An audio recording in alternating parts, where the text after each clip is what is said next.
एक बार इतना गुस्सा आया कि मैया सती एक में जल के राख हो गई। लेकिन मैया गिरजा ने सप्त ऋषियों की कोई बात नहीं मानी। तपस्या करने में जब लीन हो गई, अब धीरे धीरे समय व्यतीत हो रहा है। तो एक तारक नाम का राक्षस जो था वो देवताओं को बड़ा परेशान कर रहा था। तो सभी देवता जो थे भगवान ब्रह्मा के पास पहुंचे।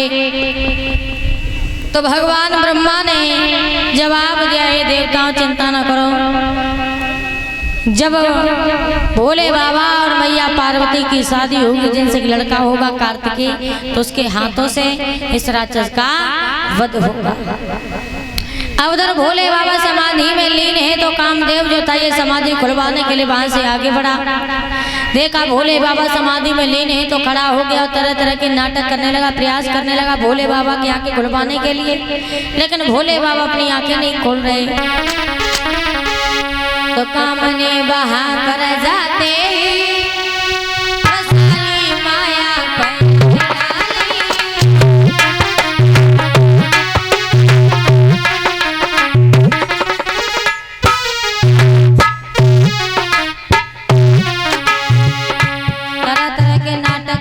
प्रयास कर रहा भोले बाबा की समाधि खुलवाने के लिए।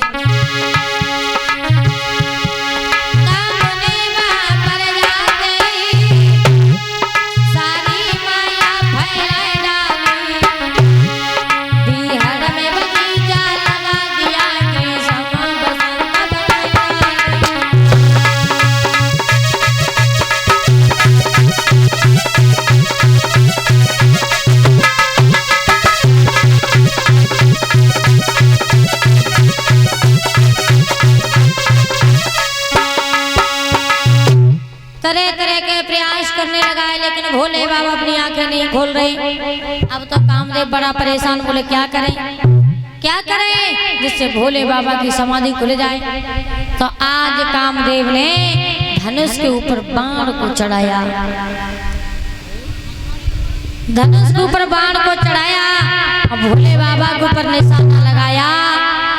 तो जब निशाना लगाया तो भोले बाबा के दो नेत्र खुले तो खुले, लेकिन उनके साथ खुला तीसरा नैन भी उन नैनों के साथ।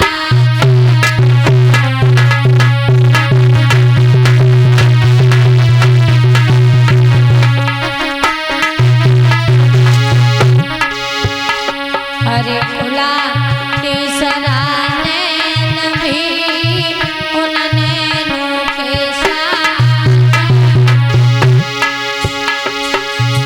जिसकी मुलाकात से हुआ भस्म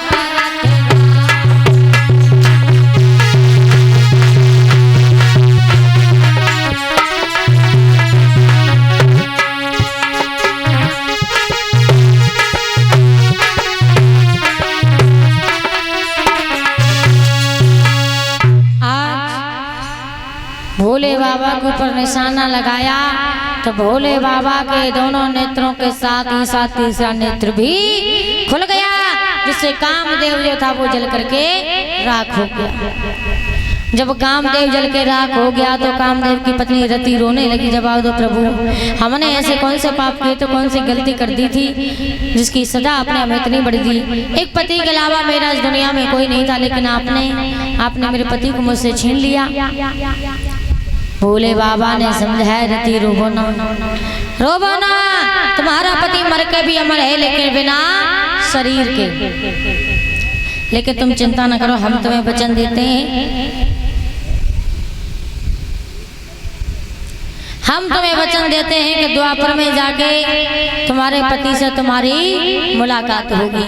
और ये बात कब की है? त्रेता की। आज धीरे धीरे समय व्यतीत होने लगा तो सप्तऋषि फिर पहुंचे। जब गिरजा, अब तो हमारी बात मान ले, अब तो कामदेव जल के राख होगा, वो भाई तो ब्याह करिए। जब आप तो कामदेव जल के राख हो गया तो उसमें क्या है, उससे तो अपने करने की सजा मिलनी थी। तो आज सप्तऋषि क्षमा मांग करके गिरिजा को महाराज हेमांचल के आंगन में छोड़ दिया। उधर नारद जी ने महाराज हेमांचल से कहा है कि हे राजन, भोले बाबा बारात लेकर के आ रहे हैं, तैयारियां कर लो। उधर कैलाश पर्वत पे भोले बाबा को दूल्हा बनाया जा रहा है। और कैसे दूल्हा बन रहे हैं कि हल्दी चढ़वाने के बदले और तन भस्म रमाई भोला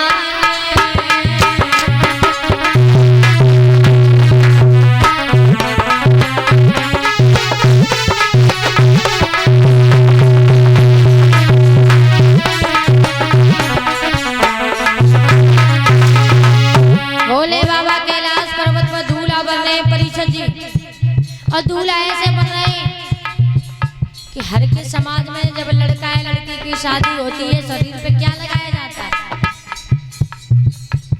जब शादी होती है तो शरीर पे क्या लगाया जाता है? हल्दी। लेकिन वहां भोले बाबा ने हल्दी के बदले अपने शरीर पे भस्म को लगाया है।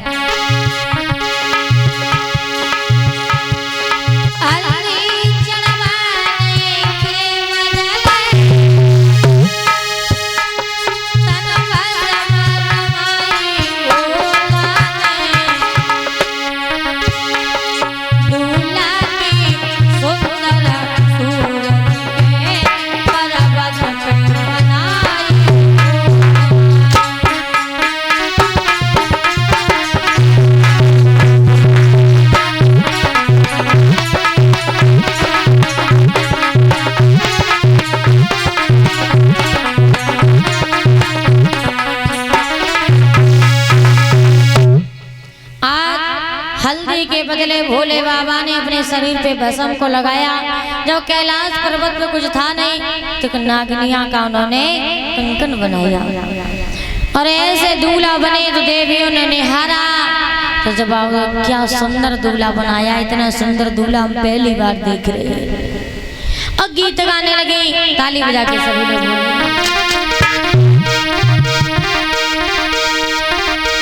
अरे दोपहरी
दूल्हा बन के जब तैयार हुए तो बारात को लेकर के चले तो परीक्षित जी भोले बाबा की बारात कैसी जाएगी?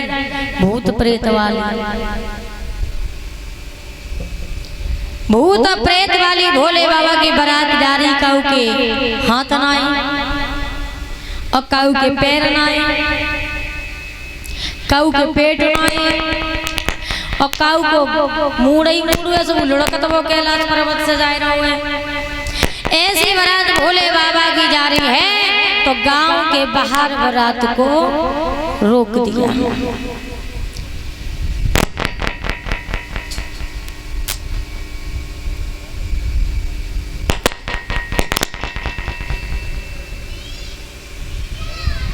गांव के बाहर बारात को जब रोक दिया तो महाराज हेमांचल ने सुना ये जरा सी बारात लेके आ गए, लेकिन हमने इतना सारा भोजन बनवाया, हमारा सारा भोजन नष्ट हो जाएगा। तो परीक्षित जी महाराज हेमांचल का अपने ऊपर घमंड हो गया। अब भोले बाबा समझ गए का घमंड तो दूर करना पड़ेगा। तो शुक्र शनिचर को बुलाओ, बोले शुक्र शनिचर आ जाओ, बोलो लग जाओ भाई ड्यूटी पे।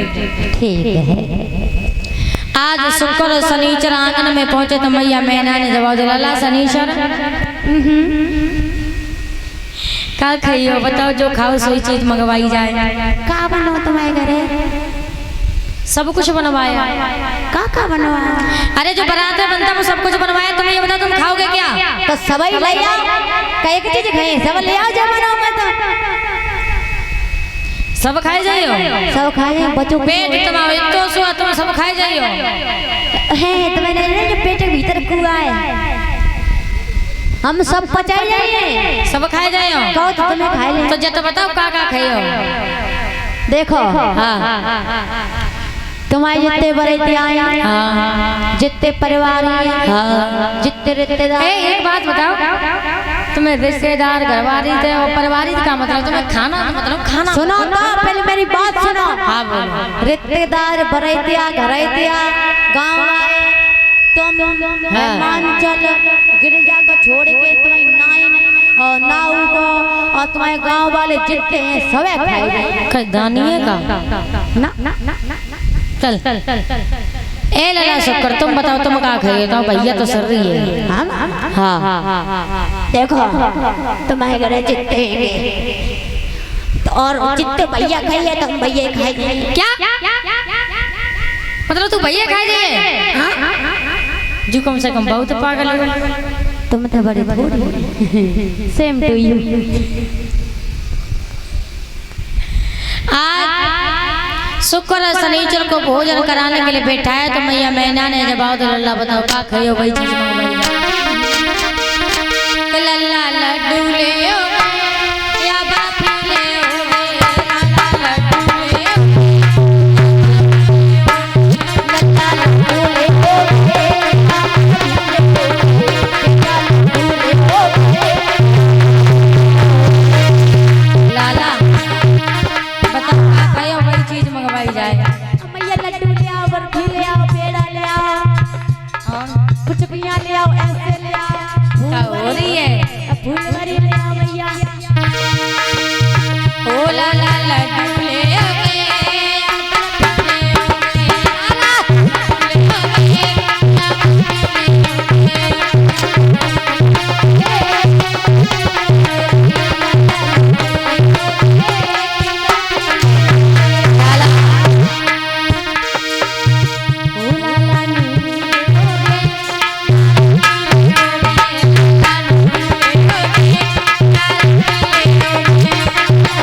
जो कछु बनवाई सब लैया। आज मैया मैना भोजन लाती रही।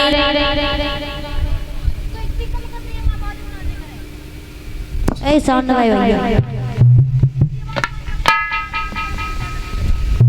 मैया मैना भोजन लाती रही, शुक्र शनिचर भोजन खाते रहे। सारा भोजन जो था वो खत्म हो गया। अब जब सारा भोजन खत्म हो गया तो मैया मैना बड़ी गुस्सा में बोले, कह रहे बोला जब बता जो इतना सारा भोजन तू खाएगा हाँ, और खाएगा। बनाए दे भाई का खबे तुम दोनों के लिए तो का बरेतिया तो मैं अरे बाकी के बनाए तुझे क्या खिलाएंगे हम बस अब घरे चली जाए पे घरे खाइए जाए क्या अपने घरे खाइए जाए जे सब पागल है का ना ना सारा भोजन खा लिया मैं बेवकूफ हूँ बोलो बोलो अब क्या कर बैठे ठाड़े हो चलो ये खाना बनवा लो मैं भूख लगी अरे बाप रे सब भोजन खाएगा तो भूख लगी कई बात की महारानी बनी बैठी हो चलो निकला यहाँ तुम्हारा पता हम लेंगे हम बनेंगे ले तो सारा भोजन खा लो परिचय जी तो पेट नहीं भरो अब तो मैया मैना बड़ी परेशान है तो भोले बाबा ने मैया मैना को परेशान ने हरा तो आज दोनों को 2.5 तुलसी के पत्ता खिलाए तो उन्होंने जो भी खाया था वो मुंह के बल उगल दिया।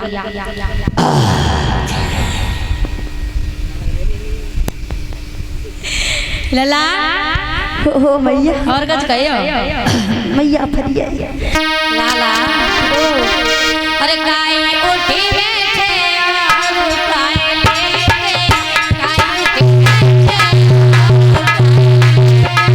काय उठी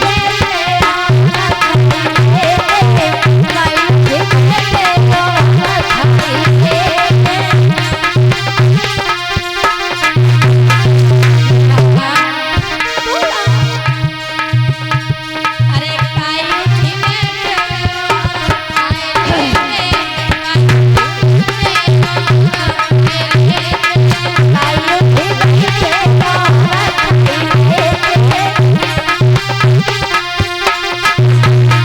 अरे लड्डू ले लेते अपना ले लेते मैया सही बता तब कछु नहीं खाई अरे लड्डू ले लेते और पेड़ा ले लेते तू नाए लेंगे तेरा अब हमें खाए सब हराए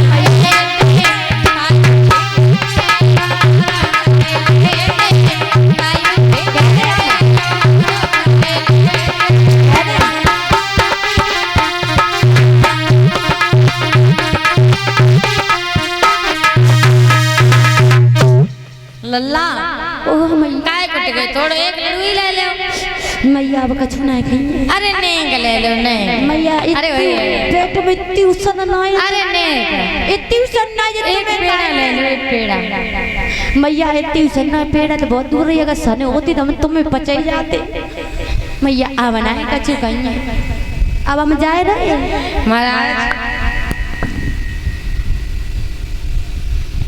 अब न के पेट में सना है परिचय जी पहले तो दिन में खूब खाओ हाँ? लेकिन अब पेट में जगह ना है इन्हें अपने पेट का अंदाज होना है ले दो रोटी संजा खात दो रोटी सवेरे खात पेट को अंदाज नहीं बता नहीं देखो एक छोटी सी बात हमें याद आई परिचय जी तो एक पंडित जी थे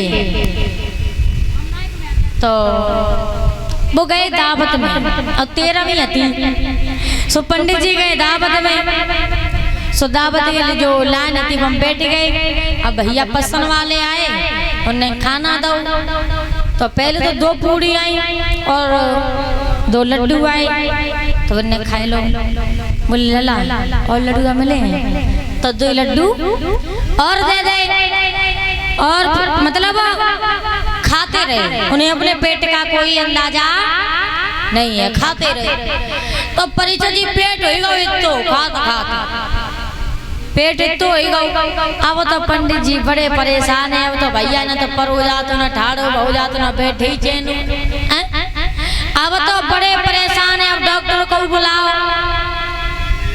डॉक्टर को बुलाए रहे लेकिन कोई आराम नहीं तो डॉक्टर ने देखा तो जवाब दो क्या खाओ दो कि पूड़ी और लड्डू खाए कितनी कि कोई अंदाजा ना खाते ही रहे अब पेट जब इतना हो गया तो जवाब दो एक काम करो जो एक टेबलेट खाई लो जैसे तुम्हें आराम मिल जाइए अब कहा तो भैया ना ही खाए अरे जब टेबलेट तो खाई ले तो भैया आराम मिले ना जो पेट तो ही रही है बोले का डॉक्टर जब बताओ अगर जब टेबलेट के हमारे पेट में जगह होती तो हम एक लड्डुआ ना खाई लेते अगर टेबलेट की जगह होती तो दावत से लड्डू ही ना खाए आते। तो बहुत लोग ऐसे परिचित जिन्हें अपने पेट का अंदाजा नहीं। महाराज इस लड़के को और पेट का अंदाजा नहीं है, 5वें दिन पेट खराब हो जाता है इसका।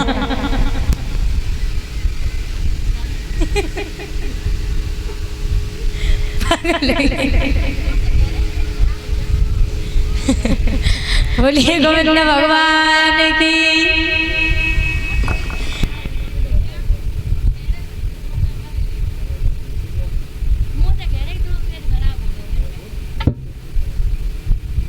तो आज जो भी खाया था उन्होंने मुंह के बल उगल दिया। अब जब बारात जो थी वो दरवाजे पर पहुंचे भोले बाबा, तो वो नायन जो थी हाथ में आरती की थाली लेके आरती उतारने के लिए आगे बढ़ी। जो भोले बाबा को देखो और जो गले में लंबो सांप देखो, सो नायन भागी भागी मैया मैना के पास आई। और जब आओ तो मैया हमें नहीं मालूम थी तुम गिरिजा के साथ इतना बड़ा धोखा करोगी। बोले का बात है? बोले भैया तुम हमारी गिरिजा को देखो और इस दूल्हा को देखो।